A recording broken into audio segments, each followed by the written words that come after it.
Hello again, everybody, and welcome to the Tom Sawyer Show on HBC TV 25, brought to you by Wellington's Pub and Grill. Head coach Tom Sawyer joins us once again. Thanks for being here. Obviously, tough loss against Upper Iowa this week, so we'll just start out with the general question.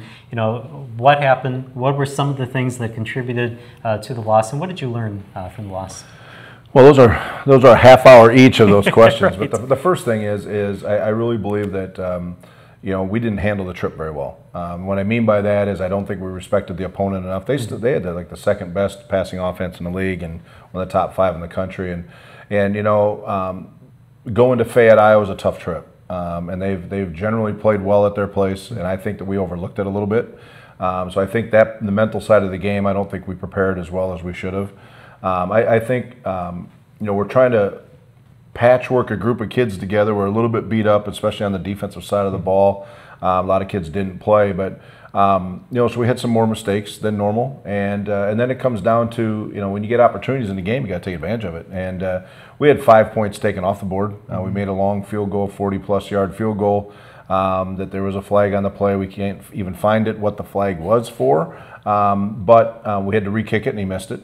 And then we had a 2-point conversion that got called back. We were on the 1.5 yard line, went for 2. Tyler Anderson caught the 2-point conversion, and there was another penalty on the play and downfield blocking. Well, there's only 1.5 yards left of the field, so I'm not sure how that happened. But then we had to go for that again, and we didn't get it. So you take 5 points off the board, you lose by 1, and you know, the rest of it is, you know, a struggle.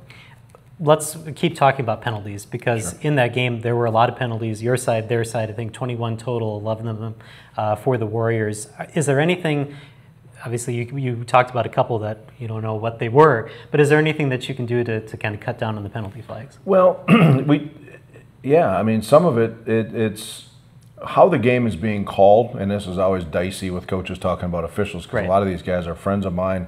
But if it's always the same, you can adjust to it, and we struggled with what was going to be called, what wasn't going to be called. Are they calling holding or not calling holding? And we don't care which way they call it. If it's going to be really tight, you got to play really tight. If they're letting it go, well, then let it go. But obviously, we're trying to do things the best we can to do it by the rule, no matter what it is. But it does make a difference on how the game is being called. So the lesson from it is just do it right, and you don't have to worry about it. But more importantly is to understand the level of the game and where we are in the game. And that's what I talked to the team about on Sunday, was understanding the scenario of the game, and then making sure if you're blocking and you got Jake Blue back there, you're better off not blocking him than to block him in the back, because, you know, and same with Isaiah Hall, because, you know, he brought two kicks out past the midfield. So we have tremendous weapons. We don't want to damage their abilities by trying to, and our kids aren't doing it on purpose, of course. They're trying to make a play, but they just, and that's a young group not understanding the situations. So that was the lessons from it, I guess, is you know, we just need to understand the situation of the game. We're better off not doing that, whatever the infraction is, and we can still be successful, than putting us back in a hole, 1st and 25 or whatever it may be. All right. One other thing that I looked at, looking at the lines for Owen Burke, the offensive line has done a really good job protecting him this year. 4 sacks against Upper Iowa. Was there anything that you saw in that that maybe contributed to the loss? Well, I really think that you know, there's a lot of parts to that, but our offensive line just didn't play very well. That's part of it. I mean, it is what it is. We didn't play well on the edges. They had a couple D linemen that were pretty good. We need to continue to get better there, and there's some schematic things that we can do.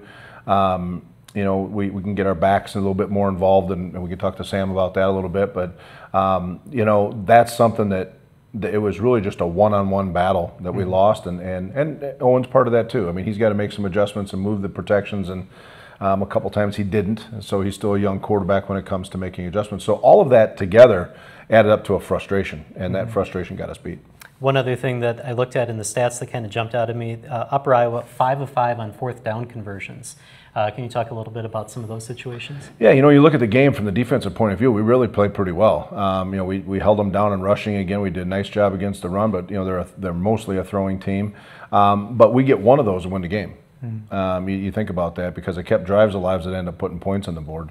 And one was a quarterback throwback that we had a 15-yard penalty tacked on. So it's just one of those things that you got to get off the field, and those are those opportunities. And that's the time. We had a ball where they scored a touchdown where we had two guys collide, and we read it right, we did everything right, and tried to catch it, and instead of just knocking it down, and the kid catches it for a touchdown. You saw that in the Packer game last night when Minnesota scored on a guy that went right between two defenders because they were both playing on the football instead of just knocking it down, and he ended up catching it and going in the end zone. So when you look at those kind of things, again, it's just being experienced. Those are redshirt freshman kids that, instead of just trying to catch it, just bat it down, and we get off the field or make them punt the ball. So, or we just get the football back. So we're learning a lot with a very young football team, but in a game like that, when it all happens at once, you see what you get. Similar question, kind of similar situation here. You had the lead 27-14 going into the fourth quarter. I assume that the whole team had to be feeling good going into the fourth quarter, and then Upper Iowa scores 20 points in the fourth quarter. So what was the shift in that fourth quarter? Well, I think that, one, we just didn't continue to score points. We didn't do our job offensively, so it's a whole piece there. And we had opportunities that we missed 2 picks, like I talked about, and then they got on a roll, and we couldn't get it shut down. They had a couple big plays in there, but really it was the whole team, because that was an opportunity for us to, take care of the football and play on a short field and all those things. And we had a ball that got away from Isaiah, and all of a sudden we're starting our last drive from the 6 instead of the third 30 or 25. So you start there at 30. So you start thinking about that 24 yards, and then we had a punt that was called back for some penalty. So that came back. That was a 14-yard difference. Well, you add all that stuff up, and it makes a big difference, especially when you're trying to waste the game away like we were trying to do at the end of the game. And I thought we handled the clock fine. We just had field position that cost us. All right, obviously we had to talk about the negative. Let's go away from the negative. What are some of the positive takeaways from the game on Saturday? Well, I think all the things we just talked about are positive, if you ask me, because, from my teacher perspective, I think our meeting on Sunday, if the kids are listening, which I assume that they are, they're very proud kids and they want to learn. So we need to learn football. We need to learn situational football, and we work on it all the time. But I think there was a lot of lessons in that you go to the next game, whether it's Mankato or anybody else, you start looking at the next game and reduce that in half, and then get better. And that's what we didn't do, and that was our goal this week, is to play better than the week before, and we simply didn't. So it's something that they need to really understand, that I've done this before. I've seen this movie before. I'd like to see a little different outcome if they would understand that we're trying to teach them and not just putting kids down, but they need to grow up a little bit in the football maturity. All right, we'll hear a little bit more from Sam Santiago-Lloyd in just a minute. He's going to be one of our guests today, but he had to step in. Javian Roebuck didn't play, but Sam Santiago-Lloyd had a really good game. Talk about his performance on Saturday. Yeah, Sam's a fantastic back. He was one of the best that Wisconsin produced a couple years ago as well. But we have no question. There's not really a 1, 2, and 3. Javian just has a little bit more explosiveness as far as see you later. But I'll tell you what, when Sam's got the football, it's going to take a few to take him down. He scored a touchdown, 7 kids touched him. And so you start looking at those kind of things. He's an amazing back, very physical, and the team rallies around him. So basically gave him the nod on the day. Eric did play a little bit. Eric Berth played a little bit, but I told Sam before the game, this is your game, and go do it, and he did. And he did everything he could for the best of the team, so very proud of him. All right, defensively, one of the highlights from Mario Gale had an interception, his second of the season. Besides that, some defensive highlights in the game. Yeah, we had another drop too, so he that kind of stuff. But Romo's playing really well. He's only a redshirt sophomore, so he's back there, and with Cam Gavin being gone, it hurt for the year. So now we're looking at him in his leadership role. So all of a sudden his role changes, and he's got different people around him all the time. But they played pretty well. I think up front, guys, we had a true freshman playing the defensive line. He got his first tackle, so that was fun. I think David Smith played really well at linebacker, and Devon Moore keeps making more and more plays all the time. So he'll start seeing some more field when we get it all sorted out, transferring over from the offensive side just a year ago. So there is a lot of good things happening on the defensive side of the ball. You talked David Smith. He, Carter Duxbury, and Isaiah Hall each had 10 tackles in the game on Saturday. So those are good. And then Hall, great job on kick returns as well, as he has all season. Yeah, it's a weapon back there. Whether it's him or Jake Blue, they weren't kicking it to Jake, and that's respect. And they give it to Isaiah, and that's foolish. So I'm not sure which one you're going to do, but he's close. We just get one more kid to make one more block, which is kind of a cliche, but it's really true. And we looked at the film. And that in our kicking game, we get that figured out and make sure we get the points when we have them. But Isaiah Hall is tremendous. He's fast, he's elusive, and the guys want to work for him. And I think that's important that the team up front, the other 10 guys, really know that if he's going to get the football, they're going to do what they can to help him. All right, let's take a break here on the Tom Sawyer Show. We'll talk offense first. Santiago-Lloyd joins us right after this. With so many new items on the menu at Wellington's Pub and Grill, you're in for some tough decisions. 6 different salads, homemade soups, huge wraps, juicy steaks, the Wells' own smokehouse ribs, and as always, the best burgers in town. See, we told you it wasn't going to be easy. Log on to wellingtonspubandgrill.com for daily lunch and evening specials. With so many choices for lunch and dinner, you can never come to this well too often. I do all my shoe shopping at Rogan's because I know I'll find what I'm looking for and save. You can count on great service, a huge selection, the best name brands, the second pair is half price, and one more thing, a choice in how to save. I can get my second pair half price now, or just save my receipt and come back anytime and get my next pair at half price. Rogan's makes savings easy. Selection, service, name brands, and the second pair is half price. Visit online at roganshoes.com. What's a Southern girl? It's waking up before the sun rises. It's loving the simple things in life like the dirt roads that lead you home. It's working hard to get what you want. It's hanging your own stands, breaking your own ground, and strategizing every little move for that one moment when everything you've worked for is standing right in front of you. Even if I fail a million times, I keep pushing myself till I'm exhausted, filthy, and about to give up. And that's when the adrenaline hits. And welcome back to the Tom Sawyer Show here on HBC TV 25. We're brought to you by Wellington's Pub and Grill. And as we said, we'll talk offense first. Sam Santiago-Lloyd joins us. Thank you for being here today. We always like to talk to people when we have them here for the first time about their high school days. And you have a lot of highlights to talk about during your high school days. So at Brookfield East in West Bend, Wisconsin, what's the main thing that jumps out to you? I don't know, Brookfield, I liked it. It was fun.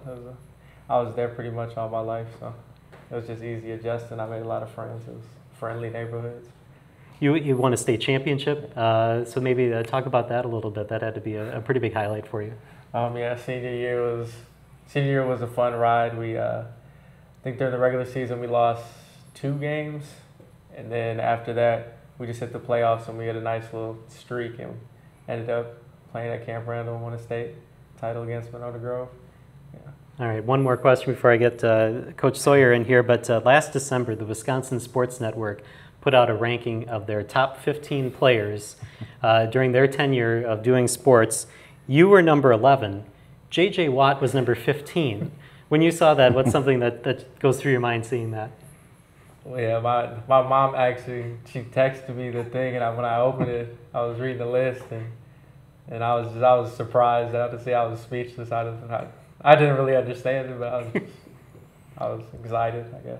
Well, that's pretty cool. Yeah. Well, when we watched you play high school and recruited you, and actually committed to us later than most, but because he had lots of opportunities. But we brought you in here. We knew what we were getting, and we redshirt you. Talk about that experience. Going through from being the guy, just won a state championship, you were the back of the year, all those things in the state of Wisconsin, then you rolled in here and it's like hit the brakes for a time. I don't know. It was not a tough adjustment because I knew coming in from high school, you gotta be humble when you come into a new place. You gotta respect everybody, respect your leaders, and you just gotta adjust well. And it just took time, like adjusting to college football and learning the game more. What do you think the biggest difference is? Definitely the size of the players you go against, and definitely the speed of the game and the knowledge behind it. You're not just going out there being the best athlete because everybody's good now. Mm-hmm. Well, Coach kind of talked about it. You know, you have a redshirt year, and then last year you played a little bit. Now you're kind of getting more reps. Talk about the game that you had against Upper Iowa this week.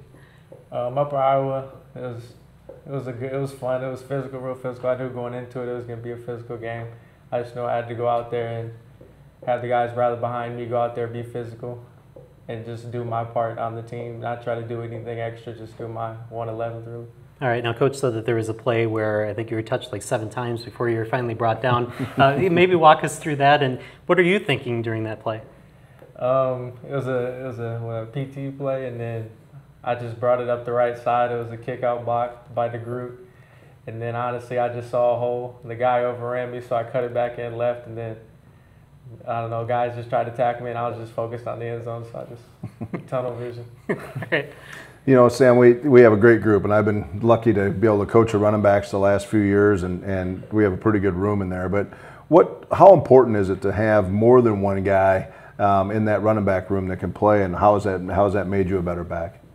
That's helped a lot because our running back group is a very tight-knit group. We're real close, and everybody just helps one another. Whether you're injured or not, everybody just helping each other learn the plays and everything. So really it's just next step mentality, and we're just bounce off each other, feed off each other. Good. All right, Minnesota State Mankato is the game this week. Obviously, they come in ranked number 2 in the coaches poll. You know, what are some of your thoughts about getting ready to play Minnesota State Mankato? We're getting ready to play a good football team that's coming down here. They want to win, we want to win. We just got to be real prepared, and it'll be a physical, fun game. All right, sounds good. Thanks for the time today. Bye. All right, we're going to take a break here on the Tom Sawyer Show. When we come back, we'll talk special teams. Michael Russell will join us right after this. With so many new items on the menu at Wellington's Pub and Grill, you're in for some tough decisions. 6 different salads, homemade soups, huge wraps, juicy steaks, the Wells' own smokehouse ribs, and as always, the best burgers in town. See, we told you it wasn't going to be easy. Log on to wellingtonspubandgrill.com for daily lunch and evening specials. With so many choices for lunch and dinner, you can never come to this well too often. Although you may not be riding the bus anymore, you still play an important part in back-to-school safety. To ensure safe driving, don't talk or text on your phone. Keep your phone in a purse or pocket. Set your radio before you set off driving. Obey the posted speed limits, fasten your seatbelts, and be tentative to flashing lights, yield and stop signs, and keep a 4-second distance from other cars and buses. Rosnahan Law Firm PA, Winona Health Pediatric and Adolescent Medicine, and Winona Area Public Schools wants you to keep these tips in mind when driving. Sledhead 24/7. If it happens on the snow, find it here first. Snowmobile destinations, sled evaluations, lifestyles, aftermarket and product reviews, highlighting all aspects of racing, and get the inside coverage on the AMSOIL Championship Snowcross. Sledhead 24/7, where we are everything snowmobile. And welcome back to the Tom Sawyer Show. We're brought to you by Wellington's Pub and Grill here on HBC TV 25. Michael Russell now joins us. Thanks for being here today. Thanks for having me. Senior year here at Winona State, and of course you're a Winona High graduate. What does it mean to you to be a Warrior, to go through your senior year? You know, honestly, I wanted to play college football. This was the place I wanted to go. Gave me an opportunity, fall in between senior year and freshman year, and came in for a tryout, and meant the world to be able to play here. And I've had an all right career here so far, and off to a pretty good start this season. So pretty excited. You know, one of the things that we always bring up during games when we talk about you and you come out on the field is that from a very early age, I think all you really wanted to do was be a punter. So kind of tell us how that came about, and you know, why did you choose that direction? Yeah, so I played running back, fullback from 5th grade on to senior year. But in 8th grade, we needed a punter. My dad's a coach, and he's like, "Hey, you should try it." Okay, went out there and started kicking. I'm like, hey, I can actually kind of kick this, kind of far. So I, just kept sticking with it, and junior year rolled around high school and got the opportunity to fight for the starting job at the high school, and ended up getting it here and there. It was kind of a back and forth between me and one other guy, and senior year then I was the guy, and it's pretty fun. Right. You look at the special teams, and we'll kind of go over the last 2 games, Mike, because I think there's a kind of give and take on both of them. The game against Sioux Falls, probably the biggest reason for the victory was our special teams play. This last week we struggled in some categories. How important is that to you guys as specialists, but especially you, and you know what your role is and how you can flip and change a game with a ball off your foot? I mean, yeah, special teams is definitely huge. You know, like you said, it's one of the reasons why we beat Sioux Falls. And then, you know, special teams play kind of took a little bit of a step back this last game. You know, I didn't pin them as deep as I could have. We had a couple missed kicks. So special teams definitely has shown that it's a big reason why we win games. So here's always the question that I ask specialists is you know, you punt it sometimes 1, 2, maybe 3 times a game. I hope you never do. But the idea is, what do you people do in practice? You know, not a lot. I mean, we do, you know, our own drill work. I think in a 2-hour practice, we have what, like 15 minutes of actual on-the-field time. But then, yeah, the rest of the time, you know, do a little drill work, help the running backs out a little bit. Otherwise, it's pretty much just us kind of goofing around on the sideline, having a good time. I got to ask about the mental part of the game, because we mentioned Sioux Falls, and in the span of 2 kicks, we watched your reactions.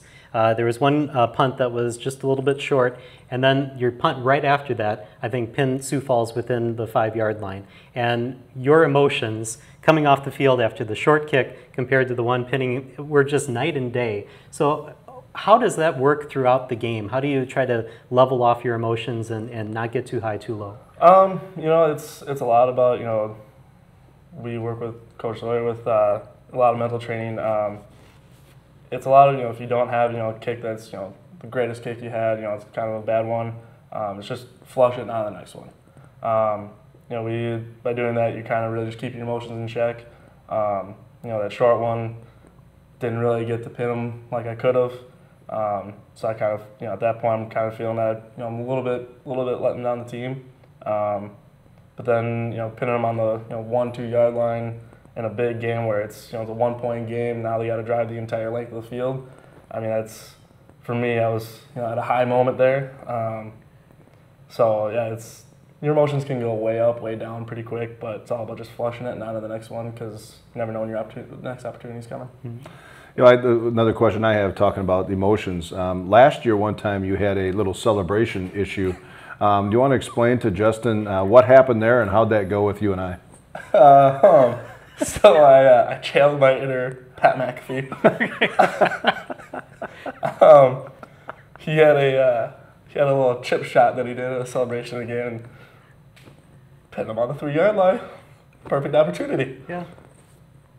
He didn't like that. Yeah, it was definitely a one-time opportunity. I've asked him actually if I could do another celebration this year, and he said, you can do it, but we'll see how it goes for you. So I don't think I'm going to take that risk. That's one of the scariest things I think you can hear from your coach. Well, we'll just see what happens. Yes. All right, last question we have for you.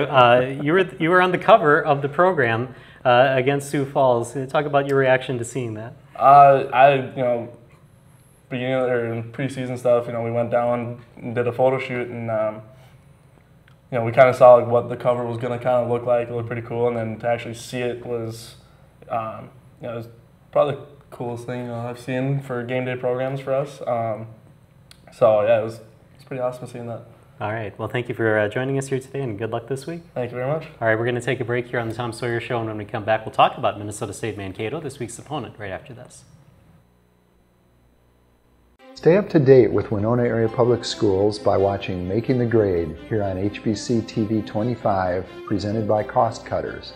Join me, Superintendent Rich Dahman, each month for interviews with administrators, district staff, and students. Tune in to Making the Grade Monday through Friday here on HBC TV 25, brought to you by Cost Cutters of Winona, located in the professional building in the Winona Mall Annex. Elevate your HBC TV experience with the latest technology to hit your whole home entertainment system. Record up to 6 programs simultaneously and save up to 350 hours of your favorite shows. Pause a program you're watching in one room and pick right up where you left off in another. Video on demand, wireless set-top boxes and mobile device streaming, apps including Alexa, Netflix, YouTube, and more. Call 888-474-9995 to learn more or visit hbci.com/elevate today. With so many new items on the menu at Wellington's Pub and Grill, you're in for some tough decisions. 6 different salads, homemade soups, huge wraps, juicy steaks, the Wells' own smokehouse ribs, and as always, the best burgers in town. See, we told you it wasn't going to be easy. Log on to wellingtonspubandgrill.com for daily lunch and evening specials. With so many choices for lunch and dinner, you can never come to this well too often. Don't miss out on highlights and score updates from your favorite local college and high school athletics by following HBC TV 25 Sports. Follow us on Facebook, Twitter, and Instagram to get up-to-date information on all the games covered by the HBC sports team. Grab your smartphone and add us on Facebook, Twitter, and Instagram at HBC TV 25 Sports. And welcome back to the Tom Sawyer Show, brought to you by Wellington's Pub and Grill. All right, this week is the one that's circled on the calendar every time that the schedule comes out. It's Minnesota State Mankato week. You beat them last year. This year, they're ranked number 2 in one poll, number 1 in another poll. How do you approach this week, especially coming off a tough loss? You approach it the same as we always do. One, it's fun. You know, it's our rival game. You know, it's the Minnesota-Wisconsin game. It's, you know, all the different rivals. This is ours. It's natural. They're our sister university in the system, and just a couple hours down the road. So when you look at that part of it, you know, they're ranked, we're ranked, you know, all that kind of stuff. But it really comes down to we all know the same kids because we all recruit the same guys, and so it's fun, it's competitive, and it's not necessarily nice at game time. I mean, it's a physical war out there, and that's what you want. And we're excited about it. We feel like we have good opportunities, and even though, you know, we came off a loss, I think what we learned from it, if we apply it, we'll have a good opportunity. They're a good football team, and you know, they're experienced. They're kind of where we were a year ago, you know, with the experience that we had on the field, and now we're more in a growing stage. But looking forward to it. It's going to be. It looks like it's good. The weather's going to be nice in the 60s, and obviously we even have family weekend this weekend on campus. So there's going to be a lot of things happening with the buzz. It's going to be awesome. But that rivalry has been great, and I think it for all the right reasons. All right. You talked a little bit about the injury situation. So where are you injury-wise coming into this week? We're not good, I'll be honest with you. It just is what it is, you know, and there's no secrets. You have 3 or 4 captains standing next to you at a game like we did last week. That's a problem. But I always look at it as opportunities, and we're going to get everybody back, not this week, but you know, I look at it, you know, I'm a little bit more holistic and look at all of it, but it does put a burden when you're playing the top teams without some of your top kids. And so we're going to move forward, take care of the football, win the special teams battle, and find a way at the end of the game to win it. And I think we should be able to do that. So I think the confidence is still there, just creates another challenge. And so the injury situation for us is probably as bad as it's ever been, to be honest with you. And we're just going to go with what we got, and we'll be just fine. You mentioned the captains, and I know you can't go into specifics, but when do you think you'll be able to get like a Pridgeon or a Gomez back? Next year. They're out for the year. It's what it is. And Colin Valley will play this week. He didn't play last week, but he'll play this week. And so he played in the first game, didn't play or the first 2 games, didn't play this week. So we'll hopefully get him back. Cam Gavin's going to be out for at least 7 or 8 weeks. You know, and you know, the rest we're kind of, and then you have the regular stuff. You know, they're just getting, you know, nicked up and banged up from week to week, but. Those 2 guys, first team all-conference kids, when you lose them. Javian Roebuck didn't play last week. He'll play this week.